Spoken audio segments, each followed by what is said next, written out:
Sir నమస్తే. నాకు కొన్ని డౌట్స్ ఉన్నాయి. మీరు ఒకసారి తీర్చాలి సార్ అవన్నీ.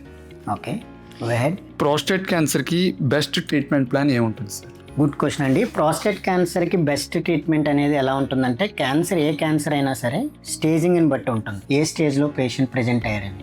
ఎర్లీ స్టేజ్ అంటే స్టేజ్ 1, స్టేజ్ 2లో surgery is the best. Late stage అంటే స్టేజ్ 3, స్టేజ్ 4లో hormonal treatment is the best. Open surgery బెటరా లేదంటే రోబోటిక్ బెటరా, అది ఎలాగ డిసైడ్ చేస్తారు సార్? ఎర్లీ స్టేజ్లో ఉన్నప్పుడు సర్జరీ కంపల్సరీగా చేసుకోవాలి, అదే curative treatment. But advances are going on. Open surgeries అన్ని converted to minimally invasive surgeries. ఒకప్పుడు ఓపెన్ సర్జరీ చేయటం వలన చాలా మార్బిడిటీ, బ్లడ్ లాస్ కానీ సైడ్ ఎఫెక్ట్స్ కానీ చాలా ఎక్కువగా ఉండేవి. ఇప్పుడు రోబోటిక్ సర్జరీ అనేది వచ్చింది. రోబోటిక్ సర్జరీ చేసుకోవటం వలన ఆ మార్బిడిటీ కానీ బ్లడ్ లాస్లు కానీ సైడ్ ఎఫెక్ట్స్ కానీ చాలా వరకు తగ్గించవచ్చు. ఎస్పెషల్లీ ప్రాస్టేటిక్ సర్జరీకి రోబోటిక్ సర్జరీ బెస్ట్ అన్నమాట. ఇప్పుడు రేడియేషన్ లాంటి ఇవి కూడా ఉన్నాయి కదా, అప్పుడు రేడియేషన్ సర్జరీ రెండిట్లో డిసైడ్ చేసుకోవాలంటే ఏది డిసైడ్ చేసుకోవాలి? మేము సర్జరీ చెప్పినాక ఆయనకి ఇంట్రెస్ట్ లేకపోయినా, సర్జరీ భయపడినా, లేదంటే ఆయన సర్జికల్గా ఫిట్ కాకపోయినా, అలాంటి వాళ్ళలో అదర్ ఆప్షన్ రేడియేషన్. రేడియేషన్ కూడా క్యూరేటివ్ ట్రీట్మెంటే.